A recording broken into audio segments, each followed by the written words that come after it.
자, 오늘 마태복음 4장 3절 4절인데 우리 두 절이라서 함께 읽도록 하겠습니다. 시험하는 자가 예수께 나와서 이르되 네가 만일 하나님의 아들이거든 명하여 이 돌들로 떡덩이가 되게 하라.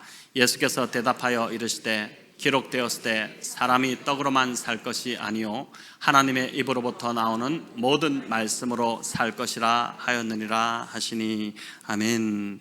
네, 오늘 본문은 마귀가 예수님을 시험한 세 가지 유혹 중에 이제 첫 번째 떡의 유혹에 관한 부분입니다.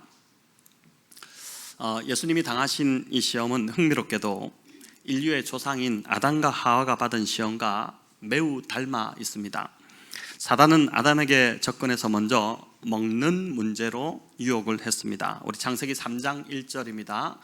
뱀이 여자에게 물어 이르되 하나님이 참으로 너희에게 모든 동산 모든 나무의 열매를 먹지 말라 하시더냐. 아멘. 사단이 참 얼마나 교묘한지 모릅니다. 하나님께서 아담과 하와에게 나무의 열매들을 먹지 말라 하시더냐 이렇게 묻죠. 그렇게 말씀하신 적이 하나님이 한 번도 없으셨습니다.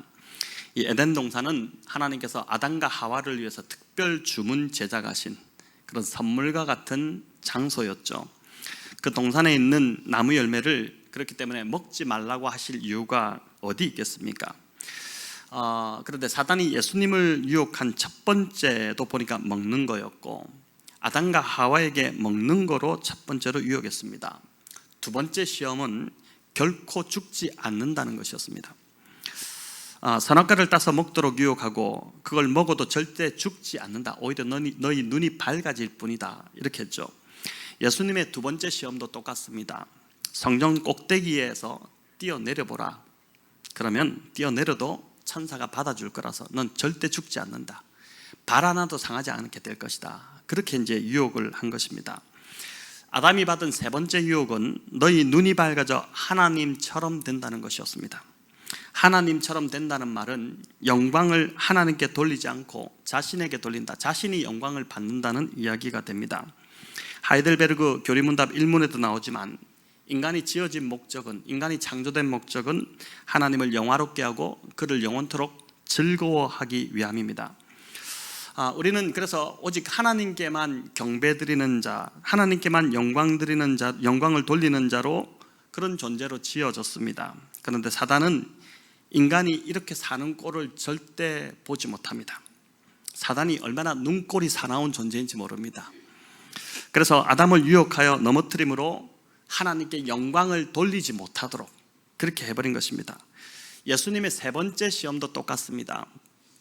지극히 높은 산으로 데려가서 천하 만국을 보여주시고 또 모든 영광을 다 보여준 후에 딱 한 번만 나에게 경배해라, 엎드려 절해라. 그러면 이 모든 걸 다 주겠다. 이렇게 한 것입니다. 얼마나 달콤하고 매력적인 제안입니까?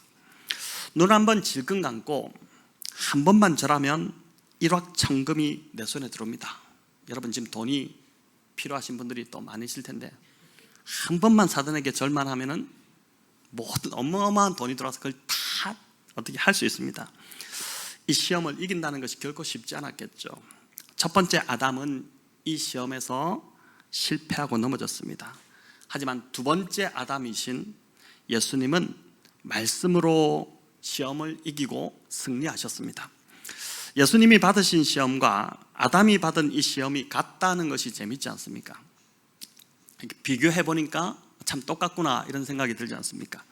첫사람 아담으로 인해 그가 시험에 실패함으로 죽음이 들어왔다면 시험을 이기신 이 둘째 아담이신 예수님으로 인해 생명이 이 땅에 들어왔다는 것을 마태가 지금 이 마태복음을 통해서 강조하고자 하는 것입니다.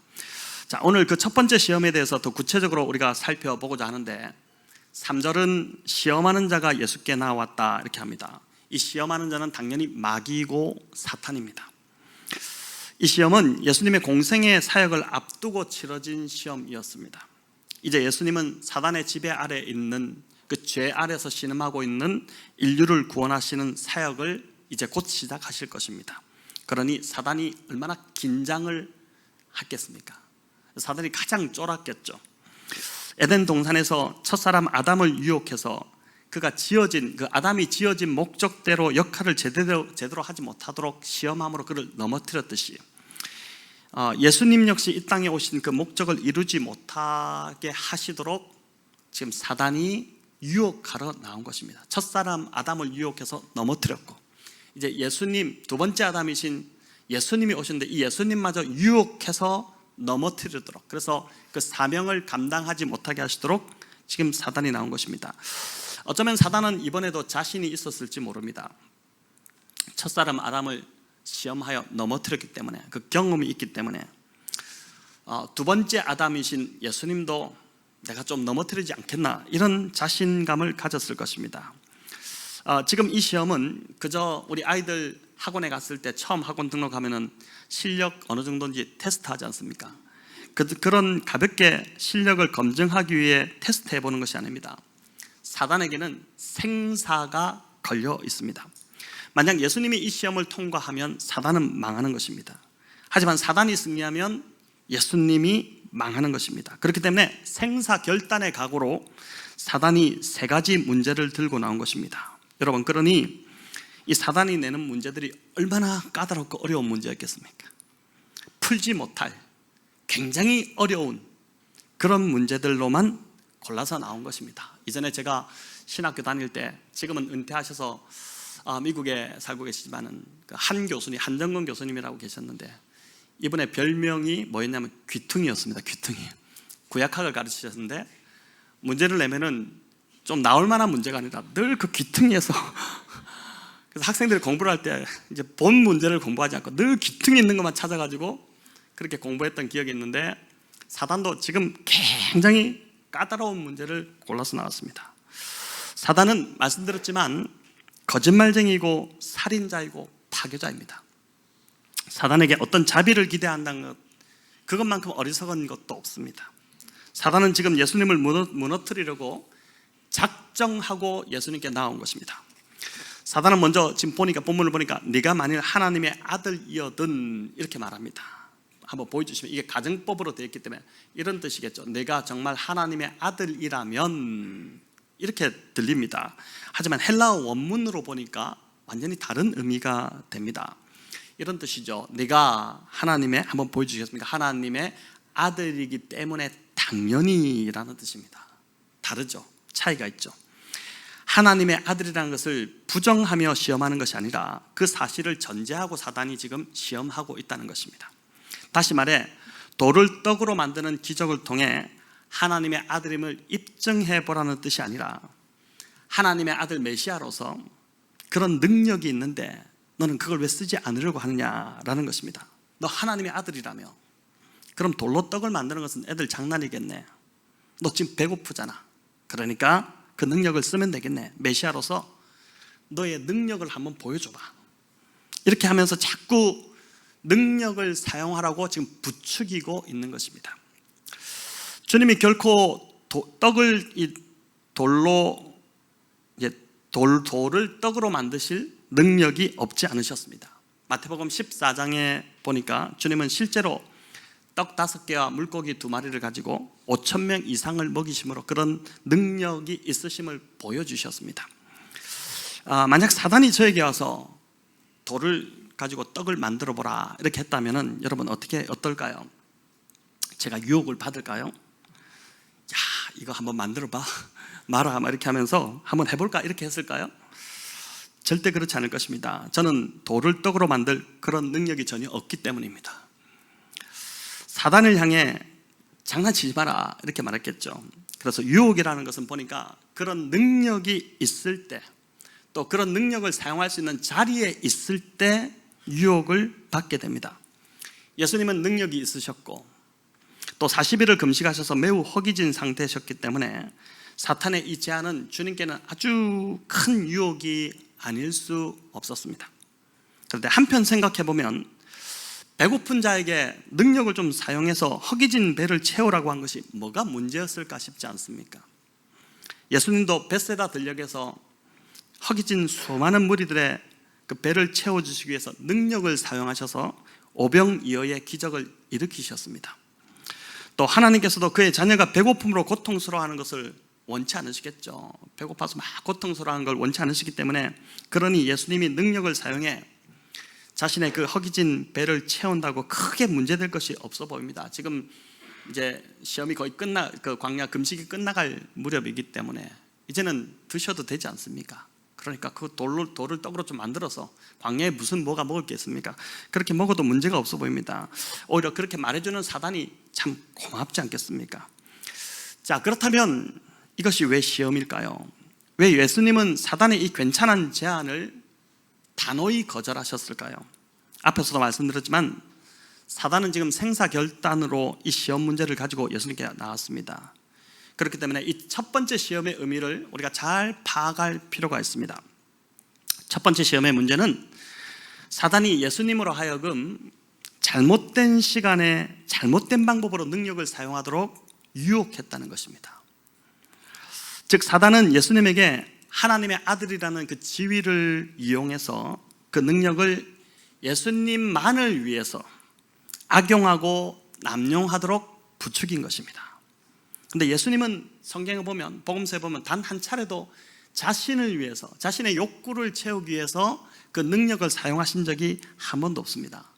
또 복음서 여러 군데에 나와 있지만 예수님이 이 땅에 오신 이유가 자기의 뜻을 이루기 위해서가 아니라, 자기의 어떤 원하는 바를 이루기 위해서가 아니라 하나님의 뜻을 이루기 위해 오셨다는 것을 여러 차례로 밝혔습니다. 자, 요한복음 5장 30절 우리 같이 읽어볼까요?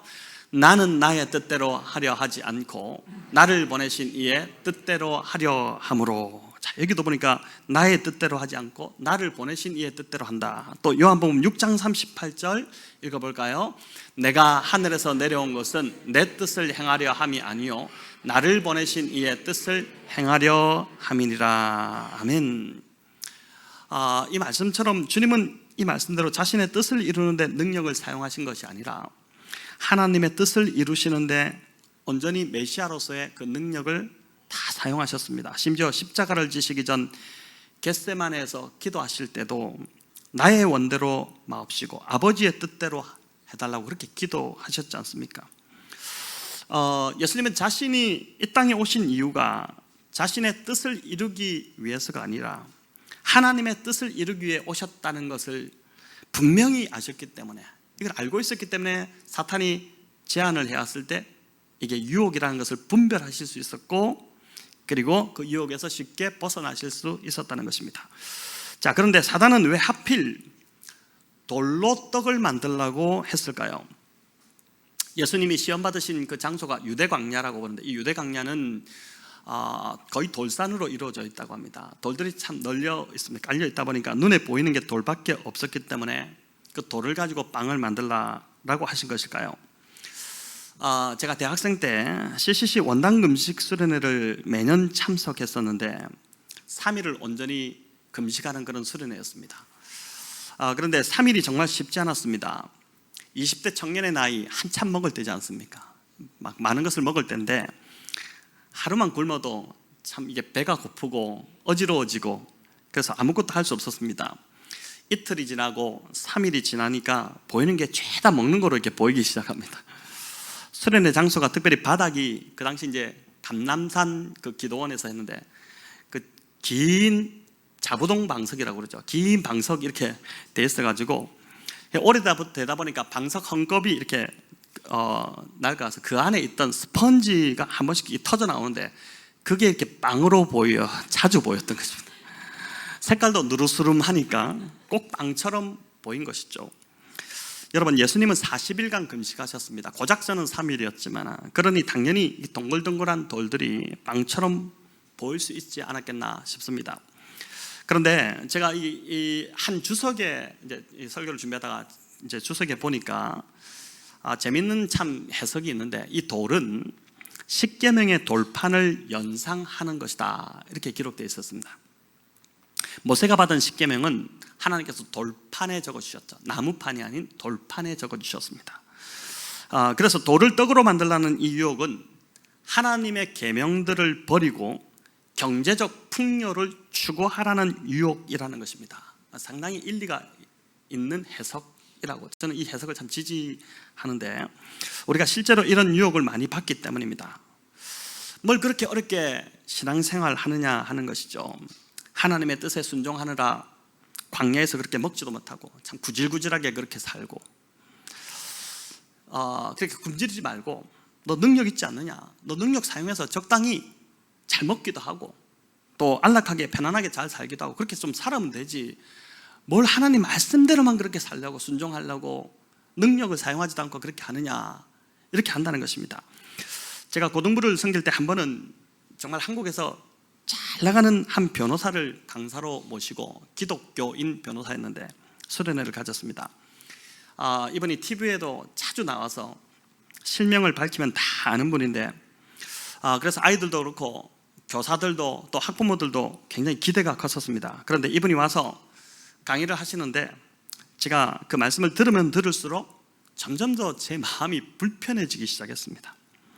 그러다가 이분의 문제가 무엇인지가 정확하게 드러나는 한 부분이 있었는데, 이게 일종의 유사복음이고 번영신학이고 이런 이제 흐름이라고 볼 수 있는 것이죠. 당시 고3에 올라가는 아이들에게 고3 1년 정도는 교회의 양해를 구하고 대입에 전념하라는 것이었습니다. 주일에 가급적 교회 예배 나오지 말고 학원에 가는 게 좋겠다, 이렇게 했습니다. 그 하나님 충분히 고3이니까 이해하실 거다, 그렇게 이야기를 하시더라고요. 제가 듣다가 막 귀를 막 이렇게 의심할 정도의, 우선 좋은 대학에, 이번에 주장이 그런 겁니다. 우선 좋은 대학에 들어가야지 하나님께 영광이 되고 교회를 위해서도 앞으로 큰 일을 할 수 있기에 하나님도 그 고3 1년은 이해하실 거다, 이렇게 말을 한 겁니다. 제가 그때 그 수련회 마치고 나서 뒷 마무리 수습한다고 정말 애를 먹었습니다. 강남에서 신앙보다 성적을 더 중시하는 학부모들이 이 말을 자신들의 가치를 뒷받침해주는 그런 어떤 주장으로 탁 붙잡아서 저에게도 와서, 강사가 그렇게 말씀하시지 않습니까? 이렇게 이제 이야기했던 것이죠. 참 이제 고3은 여러분 어떻습니까? 인생에 여러 가지 고비가 이제 있고 중요한 시간들이 있는데, 고3이 이제 그 첫 번째 어떻게 보면 중요한 관문이고 중요한 시간이지 않습니까? 근데 그 시기에 하나님을 의지하는 선택을 하도록 그렇게 도와줘야 되는데, 그렇게 하지 않고 오히려 자기 노력과 능력을 더 의지하라고 부추긴 꼴이 되었으니, 오늘 이 본문에 사단이 주는 유혹과 저는 거의 같은 상황이었지 않나 생각이 됩니다. 고3 때 보니까 참 제가 오랫동안 그 고등부 10대를 사역하면서 경험했던 하나의 이제 경험치인데, 고3 때 하나님이 아닌 성적을 먼저 택하게 되면 어떻게 되느냐, 인생의 중요한 순간들이, 고3보다 더 중요한 순간들이 앞으로 계속 오잖아요. 그런 중요한 순간들마다 처음에 선택을 그렇게 했기 때문에 그 중요한 순간에도 역시 하나님이 아닌 자기가 중요하게 여기는 그걸 먼저 선택하는 것들을 보게 되는 것입니다. 자, 이런 유혹하는 사단을 향해 주님이 일격을 가하셨습니다. 4절을 우리 같이 읽겠습니다. 예수께서 대답하여 이르시되 기록되었으되 사람이 떡으로만 살 것이 아니요 하나님의 입으로부터 나오는 모든 말씀으로 살 것이라 하였느니라 하시니. 아멘. 여기서 먼저 살펴볼 것은 기록되었으되라는 이 주님의 표현입니다. 주님이 자기 생각으로 사단에게 맞서지 않으셨습니다. 기록된 하나님의 말씀을 인용해서 그 말씀을 가지고 선포하신 것이죠. 여러분, 이 말씀은 오늘 본문 성경 각주에도 나오지만 신명기 8장의 말씀을 우리 주님이 인용하신 것입니다. 창세기 3장에도 보면 똑같이 사단이 유혹해 왔을 때 하와는 하나님 말씀이 아닌 자기 생각으로 대답합니다. 이게 하와의 치명적 실수였고 유혹에 넘어갈 수밖에 없는 이유였습니다. 그래서 유독 보니까 생각이 많은 분들이 있습니다. 아무 생각 없이 사는 사람들도 있고요, 또 생각이 유독 많아가지고 잠도 잘 못 주무시고 이런 분들이 있습니다. 하지만 생각을 아무리 많이 한다고 한들 사단을 그 생각으로 이기지 못합니다. 사단은 오직 하나님의 말씀 앞에서 물러가기 때문입니다. 오늘 본문이 그걸 우리에게 보여주고 있지 않습니까? 그래서 교회가 말씀을 계속 읽고 묵상을 강조하는 이유입니다. 주님은 사람이 떡으로만 살 것이 아니라고 이렇게 말씀하십니다. 이 말은 사람은 떡이 있어야 살 수 있다는 것을 주님이 알고 계시고 인정하고 계시다는 뜻입니다. 사람은 육체를 가지고 있기 때문에 먹어야 살 수 있습니다. 먹지 않고 어떻게 살 수 있겠습니까? 하나님은 우리가 먹는 즐거움을 누리기를 원하십니다. 에덴에 셀 수 없는 과실나무들을 주신 이유는 그걸 구경하라고 관상용으로 주신 것이 아니라 뭐든지 먹고 싶은 대로 가서 따서 먹고 즐기라고, 그 누리라고 주신 것입니다. 예수님 역시 이 땅에 계실 때 여러분 잘 드셨습니다. 저는 참 이 부분이 너무 좋습니다. 예수님이 잘 드셨다는 것, 편식하지 않으시고 먹기를 좋아하셨다는 것. 너무 잘 드시니까 바리새인들이 와서 뭐라고 했습니까? 당신의 제자들은 왜 금식을 하지 않느냐? 우리는 금식도 하고 또 요한의 제자들도 보니까 금식하는데 당신의 제자들은 왜 금식하지 않느냐? 이제 그렇게 시비를 걸었습니다. 그래서 늘 보면 이 바리새인의 피가 흐르는 바리새인 같은 자들이 있습니다. 함께 먹으러 가면 불편한 자들입니다. 이상하게 그 사람 앞에서 많이 먹으면 죄 짓는 것 같고 비싼 거 시키면 안 될 것 같은 자들입니다. 여러분 교회 안에서 바리새인들 되지 마시기 바랍니다. 주님은 사람이 떡으로만 살지 않고 하나님의 입에서 나오는 모든 말씀으로 살 것이라고 하셨습니다. 자, 이게 무슨 의미일까요? 인간은 당연히 떡을 먹고 사는 존재지만 그 떡으로만 살 수 없고 영의 양식인 하나님의 말씀을 먹어야 살 수 있는 자들이라는 뜻입니다. 아무리 육의 양식인 떡이 풍족하더라도, 우리 집에 떡이 넘쳐나더라도 영의 양식을 먹지 못한다면 인간은 살 수 없다는 것입니다.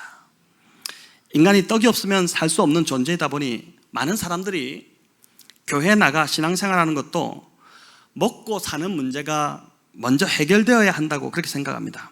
앞에서 말씀드렸던 그 변호사님처럼 그분이 가지고 있던 가치가 바로 이러한 것이 아닐까 싶은데, 그래서 우선은 내가 대학도 가고 사회에서 자리도 좀 잡고 물질적으로도 좀 그래도 여유가 생기고 풍족해지면 그때 내가 교회도 나가고 또 가서 또 봉사도 하고 또 신앙생활도 하겠다 그렇게 합니다. 하지만 주님은 오늘 본문에서 이런 생각의 정면으로 도전하십니다. 먹고 사는 문제를 무시하는 것이 아니라 그것보다 더 중요한 것이, 인간에게는 영의 양식이 더 중요하다는 것입니다. 이 문제가 우선적으로 해결돼야지 다른 모든 문제도 다 하나님께서 풍성하게 채워주신다는 것이죠. 떡으로만 살려고 하는 자들, 떡에 집착하는 자들은 사단의 유혹에 금방 넘어갈 수밖에 없습니다. 하지만 힘들어도 영의 양식, 그 말씀을 우선시하는 자들은 비록 그 순간은 잠시 힘들지 몰라도 그 시기를 넘어서면 하나님께서 정말 영과 육을 풍족하게 채워주시는 것을 경험하게 될 것입니다. 빌립보서 4장 19절 말씀이 바로 이렇게 영의 양식을 우선시하는 자들에게 주시는 하나님의 약속입니다. 같이 읽어볼까요? 나의 하나님이 그리스도 예수 안에서 영광 가운데 그 풍성한 대로 너희 모든 쓸 것을 채우시리라. 나의 하나님이 그리스도 예수 안에서 영광 가운데 그 풍성한 대로 너희 모든 쓸 것을 채우시리라. 여러분 얼마나 소망이 되는 말씀입니까? 아마 이 말씀을 지금까지 경험하면서 저와 여러분 살아오셨을 것입니다. 저도 정말 하나님께서 채워주시는 그 풍성함을 계속해서 경험하면서 왔고 저는 앞으로도 이렇게 갈 거라고 확신합니다. 우리 성도님들 중에도 떡의 유혹 앞에 서 있는 분들이 있으실 것입니다. 하나님께 예배드리는 것보다 먹고 사는 문제가 더 시급한 상황에 있는 분들입니다. 그래서 급하게 좀 이불만 끄면 내가 예배의 자리로 나아가겠다 이렇게 합니다. 또 이 문제만 해결되면 숨통이 트이기 때문에 금요 기도에도 좀 나가보겠다 그렇게 합니다. 이런 분들이 계시다면 과감히 순서를 바꾸어 보시기 바랍니다. 주님이 분명히 우리에게 보여주시는 것은 육의 양식의 문제가 아닌 영의 양식을 먼저 택하라는 것입니다. 주님이 우리의 필요에 대해 결코 무관심한 분이 아니심을 성도 여러분 정말 좀 기억하시면 좋겠습니다. 주님이 친히 말씀하신 마태복음 6장 말씀 우리 같이 한번 읽어보실까요? 그러므로 너희가 내게 이르노니 목숨을 위하여 무엇을 먹을까, 무엇을 마실까, 몸을 위하여 무엇을 입을까 염려하지 말라. 공중의 새를 보라. 심지도 않고 거두지도 않고 창고에 모아 들이지도 아니하되 너희 하늘 아버지께서 기르시나니 너희는 이것들보다 귀하지 아니하냐? 또 너희가 어찌 의복을 위하여 염려하느냐? 들의 백합화가 어떻게 자라는가 생각하여 보라. 수고도 아니하고 길쌈도 아니하느니라. 얼마나 참 위로를 주는 말씀입니까? 특별히 이제 이어지는 30절에서 33절을 메시지 성경으로 가져와봤는데 제가 한번 천천히 읽어보겠습니다. 아무도 보아주지 않는 들꽃의 겉모습에도 그토록 정성을 들이시는데, 하나님이 들꽃을 정성 들이신다는 겁니다. 여러분, 그냥 들판에 대충 피어나는 것이 아니라, 우리가 뭐 봄 되면 막 들판에 나가보면 꽃이 피는데 그 대충 피는 게 아니라 하나님이 정성 들여서 만드신다는 거예요. 그러니까 함부로 꺾으면 안 될 것 같아요. 그렇게 그를 정성 들이지, 하물며 하나님께서 너희를 돌보시고 자랑스러워하시며 너희를 위해 최선을 다하지 않으시겠느냐. 또 여기 보니까 나는 지금 너희로 여유를 갖게 하려는 것이며 손에 넣는데 온통 정신을 빼앗기지 않게 하기 위해 베푸시는 하나님께 반응하도록 하려는 것이다. 여러분, 정말 손에 넣는데 온통 정신 팔려가지고 우리 중에도 정말 먹고 사는 문제로 여유가 없는 분들 있을 것입니다. 그래서 하나님께 반응하기보다는, 이 하나님께 반응한다는 것은 결국 하나님께 나가 예배드리고 기도하고 말씀 보고 내가 매일매일 경건의 훈련을 하고 막 그런 것들인데, 그렇게 하기보다는 돈을 버는 일에, 일을 잡는 일에 막 집중하느라 주변도 돌아보지 못하고 가족도 돌아보지 못하고 또 하나님께 반응도 하지 못하는, 그거를 지금 주님 말씀하는 거예요. 그렇게 하지 마라. 난 지금 너에게 여유를 갖게 하려고 지금 이 말을 하는 것이다. 그렇게 하면서 뭐라고 합니까? 계속 읽어볼게요. 하나님과 그분의 일하시는 방식을 모르는 사람은 그런 일로 안달하지만 너희는 하나님을 알고 그분의 일하시는 방식도 안다. 너희는 하나님이 실체가 되시고 하나님이 주도하시며 하나님이 공급하시는 삶에 어떻게 하라고요? 흠뻑 젖어 살아라. 뭔가 놓칠까 봐 걱정하지 마라. 너희 매일에 필요한, 삶에 필요한 것은 모두 채워주실 것이다. 정말 저와 여러분, 떡의 유혹에 넘어가지 마시고 계속 사단은 떡의 유혹으로 유혹해 올 겁니다. 왜냐하면 우리가 떡이 아니면 살 수 없는 존재인 걸 알기 때문에. 하지만 하나님이 실체가 되시고 하나님이 주도하시며 하나님이 공급하시는 삶에 저와 여러분 흠뻑 빠져 살기를 바랍니다. 특히 미래의 일인 내일을 염려하지 마시기 바랍니다. 들풀보다 새보다 더 귀한 존재들인데 우리가 하나님께 집중하고 하나님을 주인으로 모시고 살아가면 반드시 하나님 아버지께서 자녀인 저와 여러분의 미래 또한, 내일 또한 책임지실 줄을 믿습니다. 노후를 준비하느라, 노후를 염려하느라 현재 하나님께 집중하지 못하고 또 내가 노후에 그걸 위해서 하나님의 일을 섬기지 못하는 그런 어리석음을 더 이상 범하지 않기를 바랍니다. 사단은 계속해서 저와 여러분에게 떡의 유혹을 해올 겁니다. 지금 그렇게 살아서, 지금 그 정도로 벌어서 노후에 밥이나 먹고 살 수 있겠냐? 아프면 돈도 없는데 너 어떻게 할 거냐? 이런 속삭임을 계속 던지면서 하나님을 의지하도록 하기보다는 지금 네가 갖고 있는 능력, 지금 능력이 있을 때 그 능력을 더 많이 사용해서 쉬지 못하게 만드는 거죠. 하나님은 여유를 갖도록 우리에게 주님은 말씀하시는데 내가 다 줄 것이다, 나를 섬겨라, 그럼 내가 다 공급할 것이다, 이렇게 하는데 사단은 계속해서 네가 살아야 된다, 네 능력으로 네가 살아야지 누가 널 도와주냐, 이렇게 하면서 계속해서 우리로 하여금 하나님을 의지하기보다 우리의 능력을 사용하도록 부추기는 겁니다. 여러분, 이 유혹에 절대 넘어가지 마시기 바랍니다.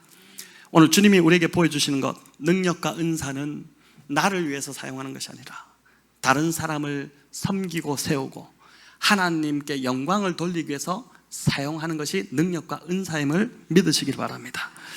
자, 여러분, 지금까지도 하나님의 은혜로 그분의 보살핌과 도와주심으로 살았지 결코 나의 능력으로 살지 않았습니다. 여기까지 내 능력 이상으로 살 수 있었던 것도 내가 잘나서가 아니죠. 돌아보니 다 하나님의 은혜지 않습니까? 사람의 육체는 항상 떡이 필요하기 때문에 순간순간 사단은 떡으로 계속 유혹해 올 것입니다. 그렇게 있으면 안 된다. 계속해서 움직여야 된다. 계속해서 지금 능력을 사용해서 힘이 있을 때 한 푼이라도 더 벌어야 된다. 그러면서 하나님을 섬기는 그 자리에서는 계속 관심을 멀어지게 만들 것입니다. 그럴 때마다 여러분, 우리 주님처럼 하나님 말씀으로 마귀를 물리치시기 바랍니다. 정말 하나님 말씀에 하나님이 공급자가 되시고 하나님이 지켜주시고 하나님 모든 것들을 베풀어 주시고 우리에게 최선을 다해서 우리의 삶을 책임져 주신다는 말씀이 성경에 차고 넘치고 있습니다. 우리는 하나님이 우리를 지켜주시고 이끌어 주시고 공급해 주시기에 사는 존재임을 선포해야 됩니다. 우리의 힘으로 사는 존재가 아님을 여러분 계속해서 선포해야 되는 것입니다. 자, 이렇게 오늘 이 말씀을 기억하시면서 더욱 하나님을 의지하시고 하나님께 맡기시고 하나님으로부터 정말 공급받으시는 그런 삶을 살아가시는 우리 성도님들 다 되시기를 우리 주님의 이름으로 축원합니다.